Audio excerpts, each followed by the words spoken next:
I'm Carl Jacobs and I'm co-founder and CEO of Apicbase. At Apicbase, we are building the world's best food and beverage management platform.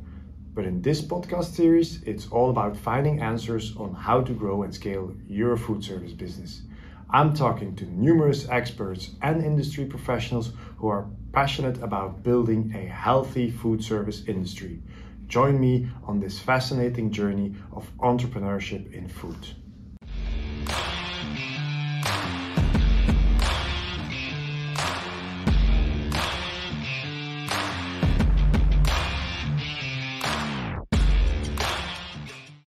All right, so today we have a conversation with Kaj Török. Kaj is the Chief Sustainability Officer at Max Burgers. And as always, my first question is, who is Kaj and what is his role at Max Burgers? Yeah, so I'm leading the change at Max Burgers towards sustainability. So that would be health, fairness, environment, and also engagement for all of these issues. And otherwise, I'm a parent of two kids. I started off in systems ecology, but then I realized we need to drive change in another way. So I also studied communication and business development and so on. So I've been at Max since 2016, but I've been an advisor to Max since 2006. So it's been a long journey.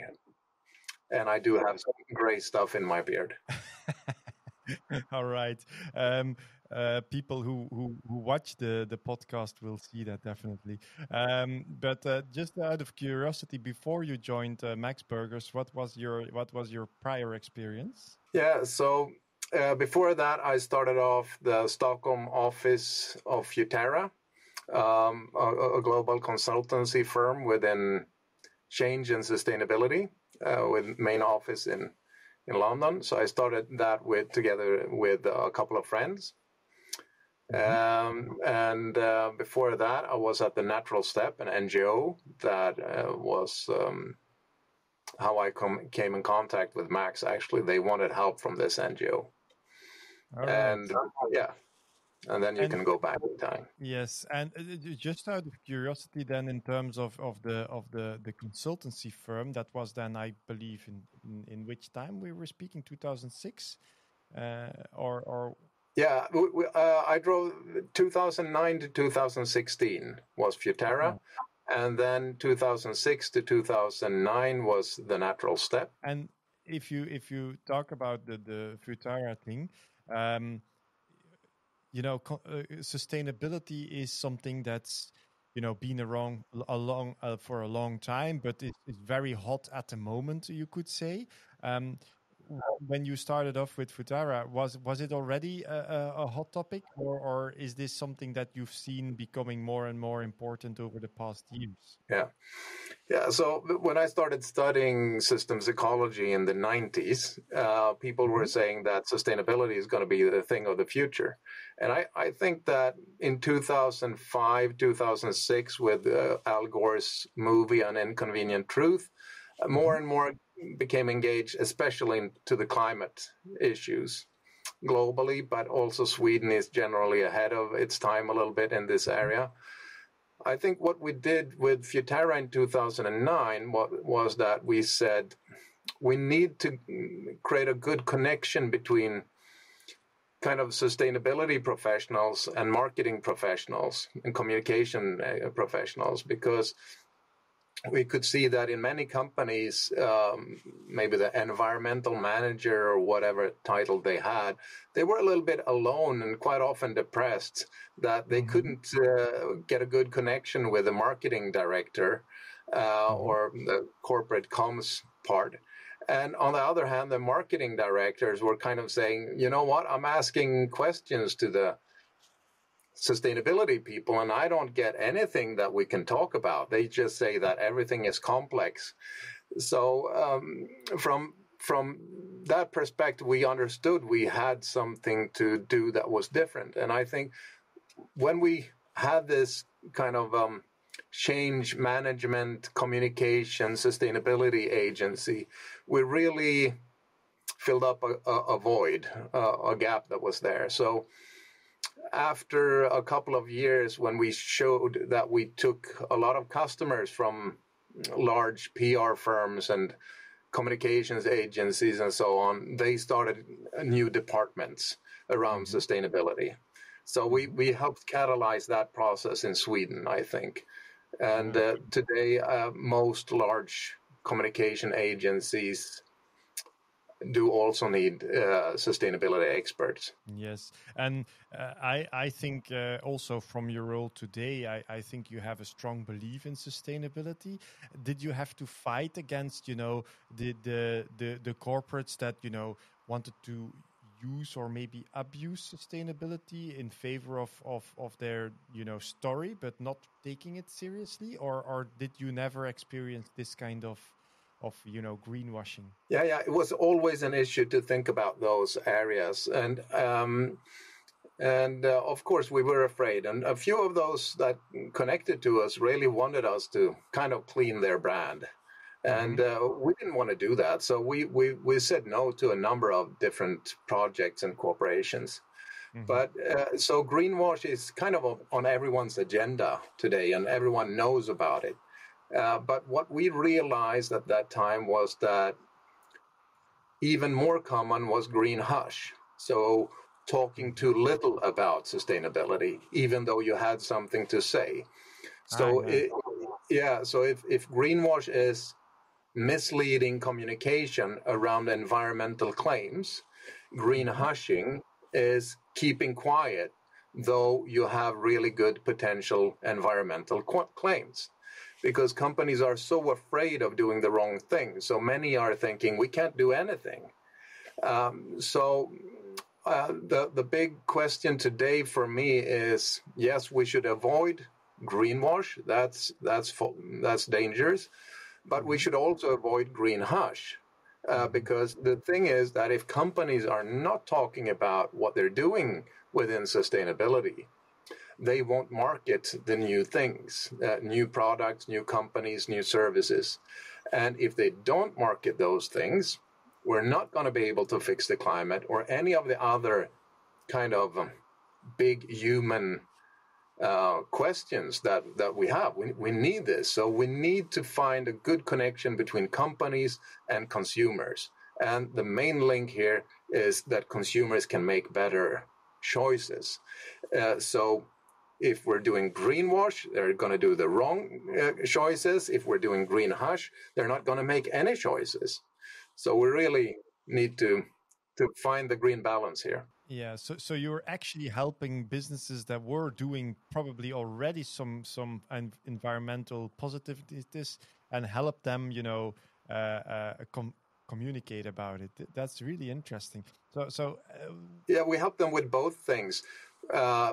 If they didn't know what they could do, maybe it was more business development. So it was about changing what they sell.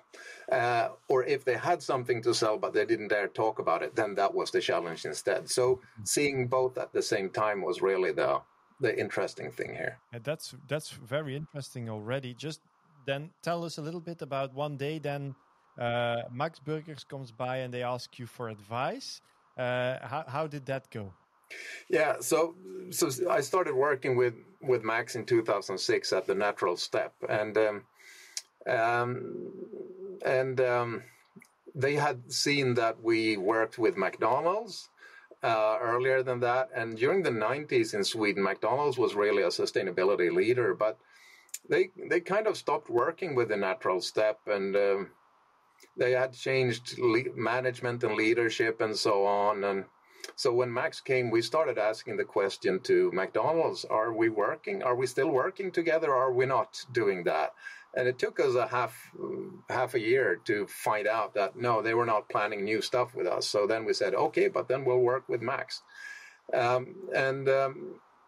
Yeah, that's how it all started in 2006. But then in 2016, while I was, going over to Max to work on the inside, that was just one day I was sitting in these advisor meetings and they were saying, okay, Christopher Bergfors, one of the owners, said, we're going to reorganize a little bit on the inside here. So we're going to hire a new chief sustainability officer. And I said, that sounds interesting. And then he said, oh, are you interested? I've been thinking about asking you. Mm-hmm. And that's how it happened. All right. So maybe for those who are not so familiar with the Max Burgers concept, can you also introduce Max Burgers quickly? Because I believe it's a very famous brand in Sweden, but I don't believe there is a lot of Max Burgers outside of Sweden. You're right. You're perfectly right. So Max was founded in 1968 by Kurt and Britta, two teenagers falling in love. It was above the polar circle in Sweden, in a small mining town called Gällivare. And the first environmental decision they made already in 1969, they had to choose between winter tires or aluminium box for recycling cardboard. And they chose the aluminium box. So that's the kind of first time we know we took an environmental decision. Today, we're still family owned. So Christopher Bergfors is one of the brothers heading Max today, together with Richard Bergfors. And Kurt died last years, but Britta is still engaged. So we have said we should be family owned for 7 generations.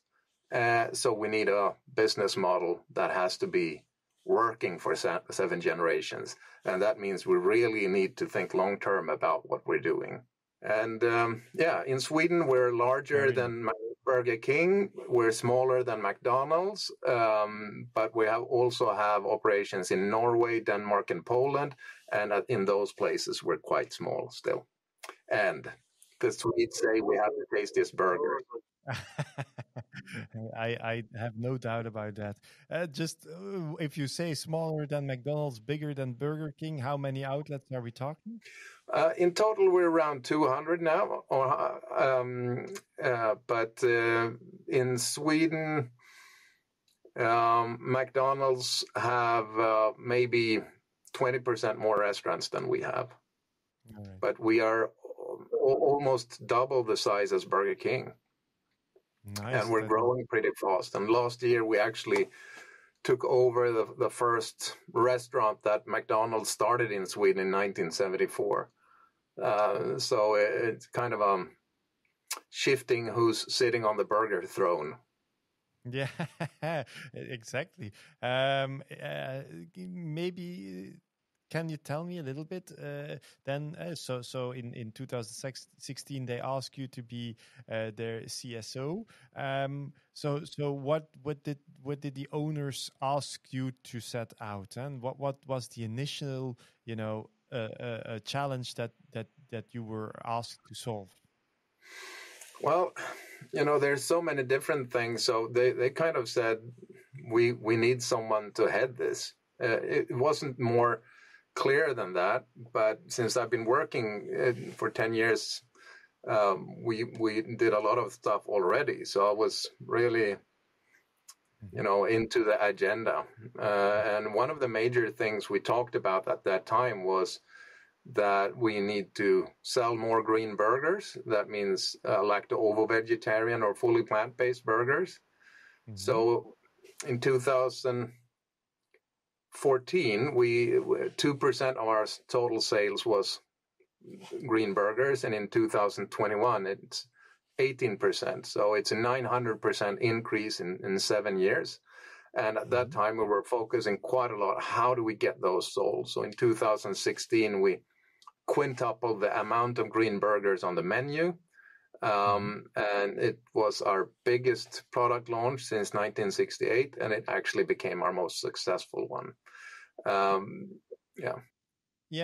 So about the green burger, can you tell me what's in a green burger? Yeah, so for one of our best sellers is a cheeseburger. It's a halloumi burger. Another one is the plant beef that we have developed ourselves, which is fully plant-based. And, when you move from purchasing a beef burger to a fully plant-based burger, you can reduce your climate footprint with maybe 90%. And that's huge. If you go from a fossil car to an electrical car, you typically might reduce your carbon footprint with 50%. So that means we have already super duper electrical cars on our menu, like the future electrical cars. So the issue here is just to make sure that people are buying it. Then, you know, we read on your website that you are a climate positive company. So I guess you are deducting more CO2 out of the world than you're adding. But can you tell me a little bit about that and how did that come to being?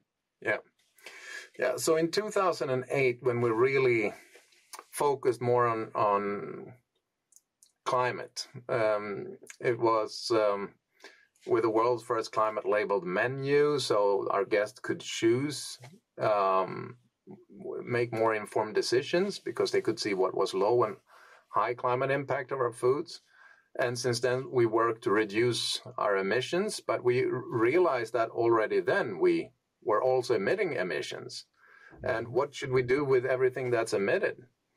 And so we started planting trees to cover 100% of what was then everything from the farmer's land to the guest hand. But in 2018, we turned 50. And we thought then that the biggest thing we can do to honor our history is to build something for the future, and not just for ourselves, but for the world. So we created the world's first climate positive menu. And that means we're measuring the whole value chain, everything from the farmer's hand to the from the farmer's land to the guest's hand, and even the guest's journey back and forth to the restaurants. So the whole value chain, and then we work hard to reduce those emissions, and we have reduced the emissions from the food, which is 80% of our footprint, with 30% in the last 6 years, according to World Resource Institute. So we're also doing that.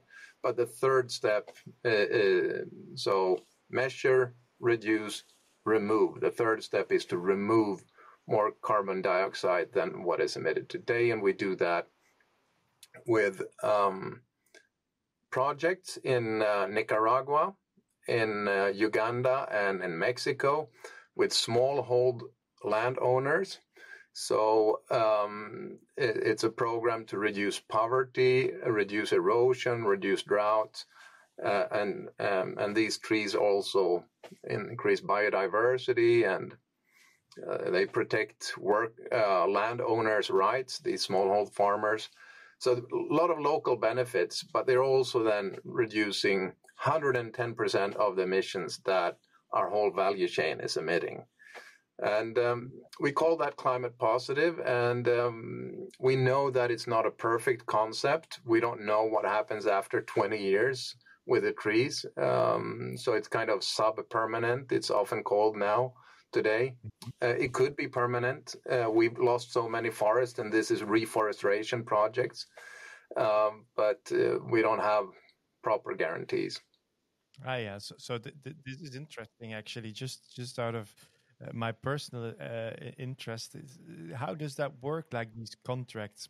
So you have a contract with a forestation kind of business that does that for you. And they guarantee 20 years of lifetime, or how does that work? Yeah, so for example, in Uganda, it's Trees for Global Benefit, a local NGO that connects to, I don't know how many farmers or landowners they're connected to today, but maybe 8,000 or something like that, and creating those individual contracts. So the landowners are kind of saying, yes, we want to cooperate here. It's fully voluntary, of course. Yeah. And that means that they get financial help and advice on how to reforest some in their own land. And maybe they want trees for shadow, maybe they want a mango tree, or maybe they just want erosion protection or something else. So it's on their. They decide for themselves what they want to do on their land, and we think the biggest guarantee for the trees standing there is that they're doing local benefit that the landowner wants. And we've seen so many projects over the years where it's kind of mass plantations of monocultures and stuff like that. So this approach we have is very different. So it's third-party verified, it's certified. And just to maybe go back to why are we doing this with climate positive?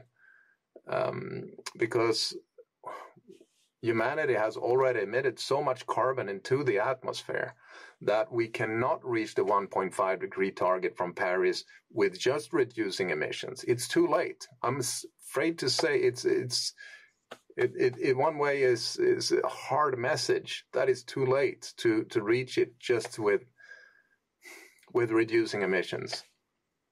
Mm-mm. So the whole world needs to go climate positive in 2050 or around 2050, according to the Paris Agreement. And we were kind of saying, if the whole world needs to do it later, why don't we do it already now? Even though it might not be perfect in all the ways, because the only thing that makes sense for humanity is to also start drawing down carbon from the atmosphere. If we do that, we have a chance of reaching the 1.5 degree target from Paris. And we really want to reach that, because in a 1.5 degree hotter world, we might have maybe 1 or 2 meter higher water surface around the globe. And as a consequence of that, we might have 1 billion climate refugees, 1 billion during this century. Mm-hmm. And what happens with societies then? Are we really fragile, or can we uphold the civilizations we have today? What will happen? It's uncertain. And if we reach the 1.5 degree target, we might have also eradicated 1/4 of all species on planet Earth. So that's if we keep the 1.5 degree target. And right now, business as usual is 3 or 4 degrees. Yeah. So that of course is a pretty daunting message, and I think it's good that it's being mentioned. But I'm going to be a bit provocative here. I understand that this is something that we need to do. But of course, at what cost do we need to do it? I, of course, know that the answer is, but if we don't do it, the consequences are going to be devastating. But people tend to, react short term and say, but how much does it cost me to get to that point? How does Max Burgers handle this? Is this something that costs money, or is this something that gains money for Max Burger? Yeah, both. So, we're family owned, so we want to do the right thing in the long term. And I think doing this is really creating a voluntary carbon tax for Max in one way, so that we always have to spend some extra for the emissions, and that makes us even more eager to reduce the emissions. That's one of the ideas behind it. But to be honest, it's been really cheap. It's 0.4% of our total turnover that it cost us to plant these trees and climate positive and everything like that. And we believe there's a business case. So if we just increase turnover as 1%, with 1% as a result of our climate actions, including climate positive, it's going to be a really good return on investment. And we believe it's far above 1%. Actually, we can see that our sustainability work at least adds 10% more conscious consumers or guests in total. And that means we have a total sustainability cost of less than 1%, and we have an increased turnover with at least 10%. So that means return on investment 1 to 10. 1 krona or €1 out, €10 in. It's fantastic. So that's also why we're telling everyone about our journey here, because we think even though we're kind of small in a global setting, we think that the biggest thing we can do is inspire others to do more. So that's where we're keen on sharing our story. Yeah, and about that. Can you tell us a little bit about that? Because I believe that's why you also started the Dare to Lead initiative. Is that, an initiative just to make sure that other businesses do the same as you guys? Yeah, they don't have to do the same, but what we realized was that. So I'll just say what it is first. So Dare to Lead is that you actually can borrow my time. Unfortunately, the 22nd, this Saturday, we shut down the submission. Yeah, exactly. So, but we're going to be open. We've been helping companies for years, but so what we wanted to do is people can borrow my time. Or companies can do it, and then we'll share what we have learned since 2008, how sustainability has made us more profitable and how it created a lot of climate benefits. So we believe that other companies are not reaping the fruits of this change that is coming. I mean, we can see it as a threat, but it's also an opportunity. So how do you reap the fruits of that opportunity? Well, many companies are not doing it because they're not giving it enough attention. So when we do it like this, and when they let me in, and I'll probably talk to their top management team together with their sustainability officer and so on, they will put more focus on it, and they can see how we did it, and they can do it in a way that fits them. All right. Just to go back to the previous question, because one thing that I asked myself when you were explaining is, did you, in 2016, when you joined, did they ask you to make a business model out of this, or did this kind of by accident, happened in a way that €1 delivers €1 spent delivers €10 turnover? Or is this something they asked you explicitly, make a business model so that we can do what we need to do, but we also, gain a little bit from that? No, they have actually been a little bit hard to convince that they should look at this from one way, a short-term economic perspective. So they are kind of saying, no, this feels right. We're doing the right thing, and we believe it's kind of is probably adding to our brand. It's adding to our role as an employer. So many other sides, but they are not thinking about calculating the effects all the time. They were kind of living the mission of creating good food in a good way for a good world, and that's what we should do. But I have been really keen on trying to calculate this because I want to understand what is it about sustainability that drives success and what is just costs. So if we can focus on the activities that are giving us the most financial success, the strongest brand, and the strongest climate emission reductions or other sustainability benefits, that's what we should focus on. So really, what gives us a bang for the buck? That's an important question. And then realizing that it is this profitable, it kind of I was happy to see it. I was really happy to see it because in one way it means that if I'm quitting my job, I will leave it in good shape. It's a business model that has a good connection to sustainability. Yeah. That's actually fantastic, because I think one of the things that lack in sustainability is exactly this. It is the thinking of making it a good thing for business on the short term as well, and it seems that you've succeeded in doing that. And just to go a bit further on that, you say we have a high return on investment.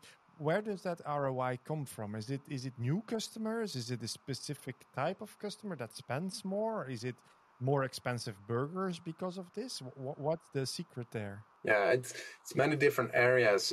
But first of all, I'll just say that I've been part of catalyzing this change, but it's of course the whole company that's been driving the sustainability agenda and creating these benefits. But I'll go into 6 drivers for for creating value around sustainability. The first one we mentioned a little bit about the consumers, or the, as we call them, guests.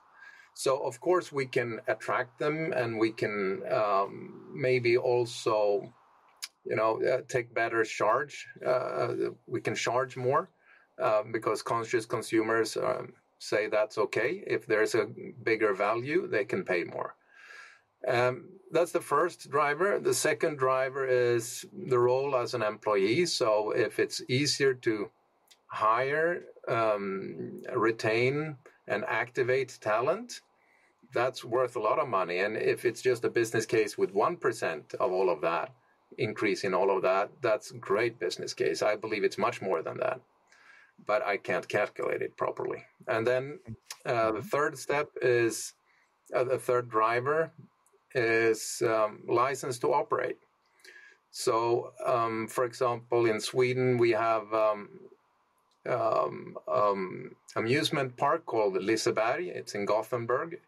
It's Sweden's most popular tourist attraction, and it's owned by the Gothenburg city. And they said, we want to work more with sustainability, and they actually quitted the contract with 4 Burger King restaurants and said, we want Max instead. So we came in with 3 restaurants, and it's franchise. Otherwise, we own 92% of the restaurants, but this was franchise, which meant we didn't have to invest so much in building these restaurants either. And they're in a really good place. So that means we got location, really good location with the help of sustainability, worth a lot of money. Yeah. A fourth driver is just reducing costs. So low food waste is one area that we're doing that. In our own operations, we have 1% food waste around that. And of course, compared to a company that would have 20% or just 2%, it saves money. A fifth area is reduced costs for investors or just financing stuff. So the sustainability-linked loans are popping up around the banks, but also investors are hugely important. So that drives value in that. But I think number six, and the most important one is actually to change your business model, to make sure that you have innovation enough to align with what the future society needs. Because if you do that, you're going to have a really good business tomorrow without bumping into the walls of unsustainability around the health, fairness, environment, and other stuff. And the green burgers, as I mentioned, is just one example of that. We didn't know at that time that we could, create this new business segment that is really profitable. Yeah. If you talk about, the fourth point, which is reducing cost by reducing waste, for the name of God, how did you go to a 1% wastage, which is nearly, it's probably just what drops on the floor or something? How do you get to such a small waste? Yeah, and I mean, waste is also depending on how you calculate it, what you mean with it. But we're saying waste in our own operations. Yes, so that means in the kitchen and until the guests get it. And I think the main reason here is that we have a business model that is connected in a good way to that. So our food is made to order. We don't make it before. So if you would have a buffet, you would have a lot of excess products in the evening, and you have to throw it away.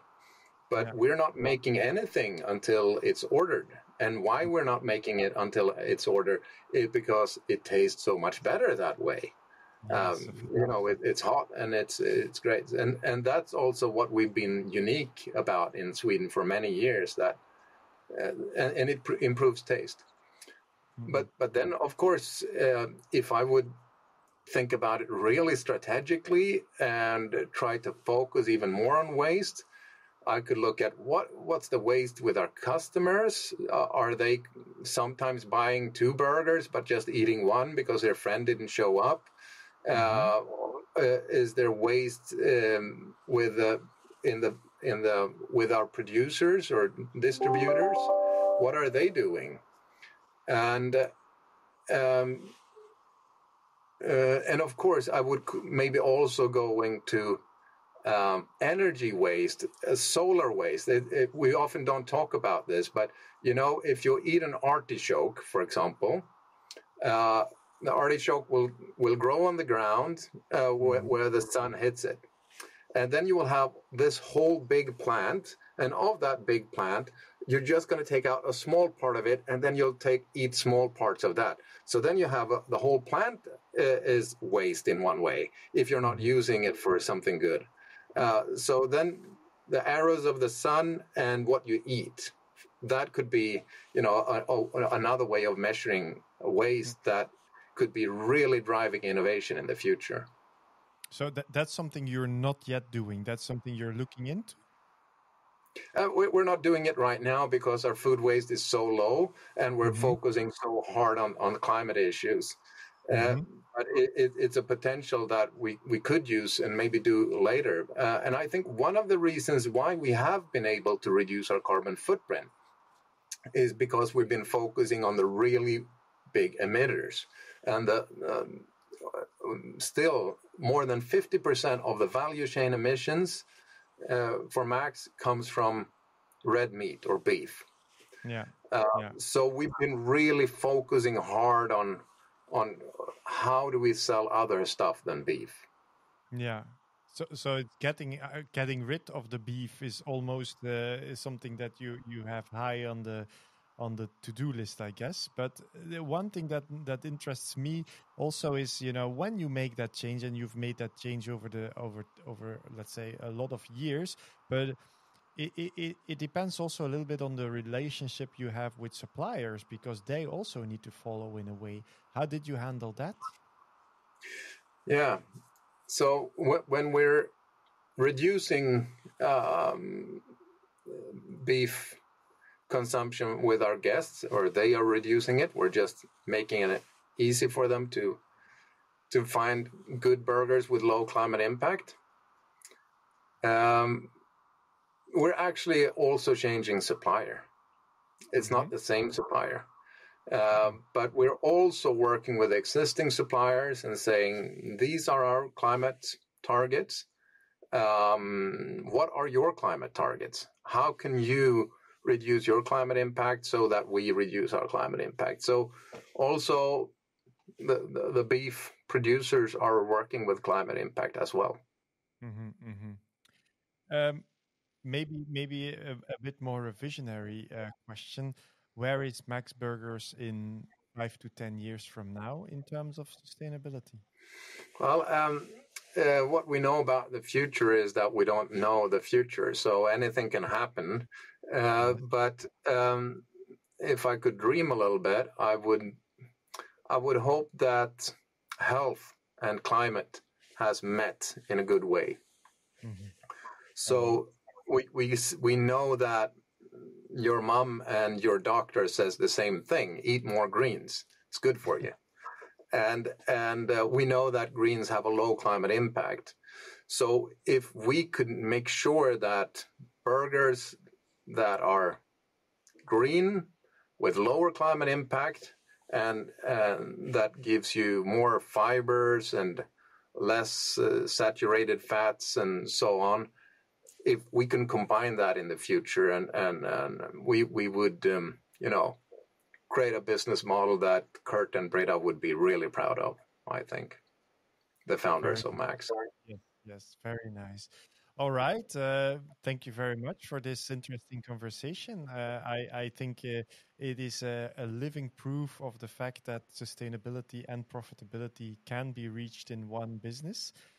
So I think this is something that our listeners will very much appreciate.